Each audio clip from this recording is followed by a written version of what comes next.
Hi guys मु आपण प्रिय जूनियर पीयूष आज आई मो बापा सहित दुकान को मुझे देखी जे मो बापा आज ये कौन करती देखिली जे मो बापा जो बहुत कष्ट काम करी पैसा कमाती आपर जो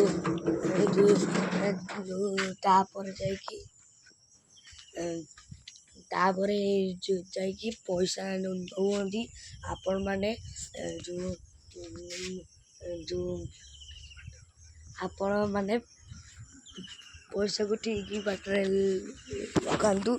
आ बापा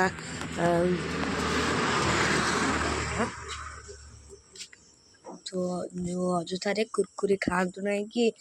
फोन जो देखु ना कि टॉयज भी जो टॉयज भी किणतु ना जो आपण मैंने तुम बापा पैसा को भल कम लगातु जी सब आ भल जो पाठ पढ़तु जी सब मो भाया।